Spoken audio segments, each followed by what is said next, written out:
Hi everyone, this is Ron Torres bringing you a special video, an example of critical chain for week 6 here in the class BUSS420 Project Management. Now, as you'll read about in our book, Critical Chain Project Management, or CCPM, was an approach developed by Dr. Elia Goldratt, and this is a very popular way to manage in a situation where you have multiple resource constraints. I'll let you read more about the theory from the textbook, so we'll dive right into an example of how to manage the homework for this week.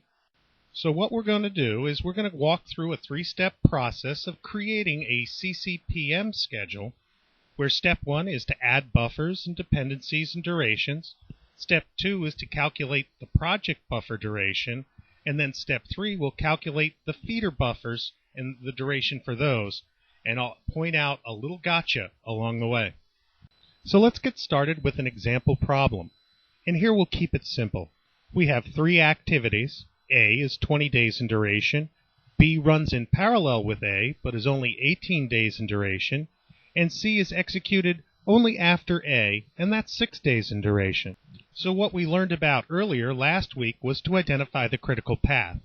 And you can see that's outlined here in red in our Microsoft project schedule as activity A and activity C.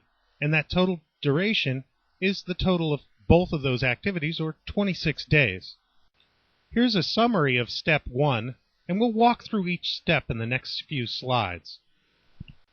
The first thing we'll need to do is add a feeder buffer at the end of each non-critical path. And because this is such a simple example, we only have one non-critical path, and that's activity B. And then we'll add a second buffer, a project buffer, one that protects all of the activities on the critical path, and you can see that's added as line 5. Now, one of the hardest parts of this is adding the dependencies correctly. And you can see for the feeder buffer, well, that's protecting the activity B. So we put a 2 as a predecessor to that activity. Now for C, well, we already had the predecessor of activity A, or 1, in there. And what we have to add is the feeder buffer for B, which is task number 3. And then finally, the project buffer has a single predecessor, and that's activity number 4, which is C.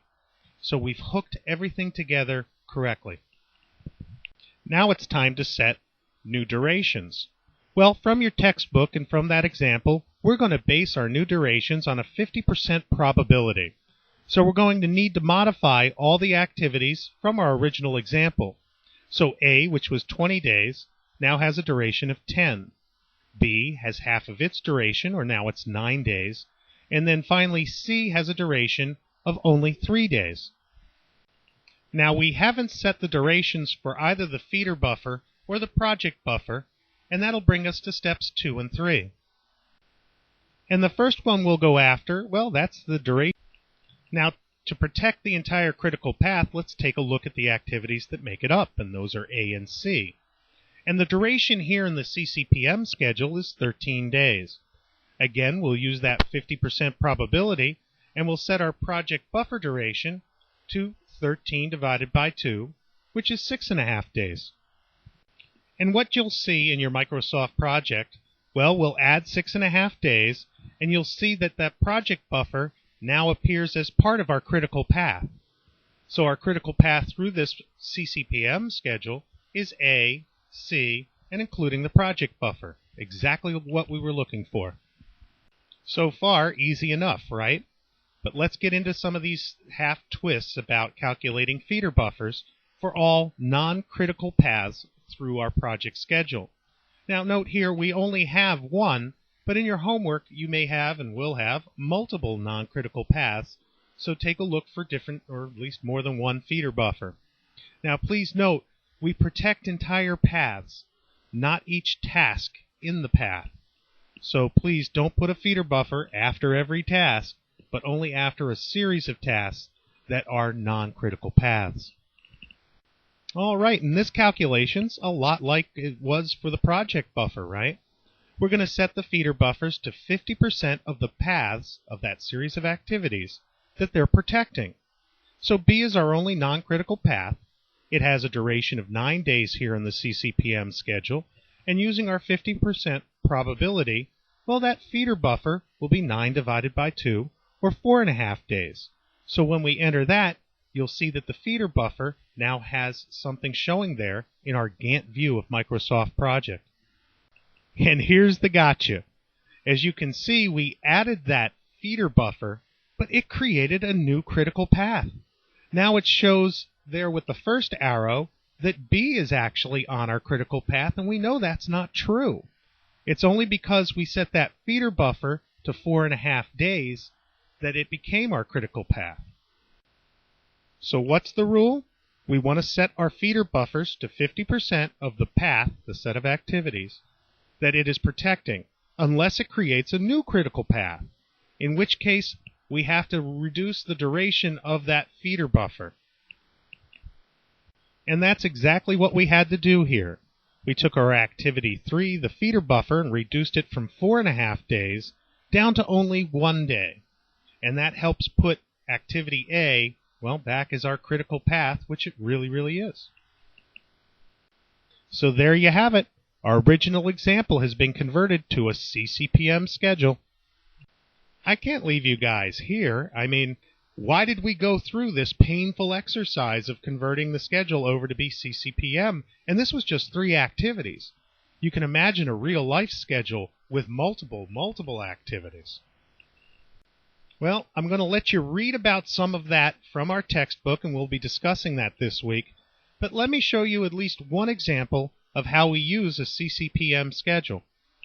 There you go. There's something a little more realistic. At least we have a number of different activities, and you could see multiple feeder buffers protecting all of our non-critical paths, and then a final project buffer there that's protecting our entire critical path. And we could see that this project ends on 12/22/2011, and we set that project buffer duration to 16.5 days. So let's say we run this project for a while, and maybe 2 weeks later or a week later we come back and we update all of our activities. Well, we see some have actually extended, or their durations have increased.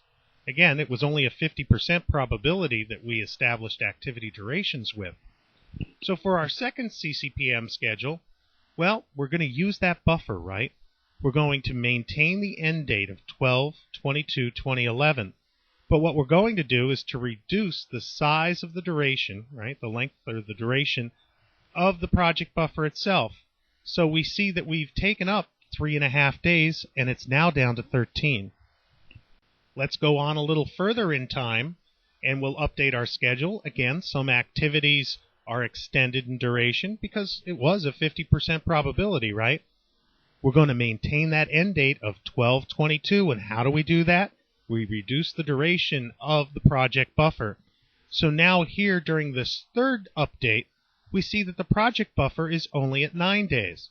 And here we can get a feeling of how it is that we monitor this entire project simply by looking at the project buffer and how we're consuming its duration. If we're consuming it more than what was expected, and we can estimate when we would exhaust that project buffer, well, we know we're in trouble. So this is a great way to monitor a project. So there you have it. We did an example of this 3-step process of creating a CCPM schedule. We added buffers, we updated the dependencies, and then reset the durations of each of the activities based on our 50% probability. For step 2, we calculated the duration of the project buffer. And for step 3, we calculated each of the durations of all the feeder buffers. And of course, we had to watch out for that gotcha. The beauty about having a YouTube video is that you can stop and pause and rewind and play and work through each of those exercises in our book based on what I'm explaining here in this example. And again, if you have any questions, post them up to the questions forum or shoot me a quick email. I'll get right back to you. And I wish you all the best of luck. Thank you.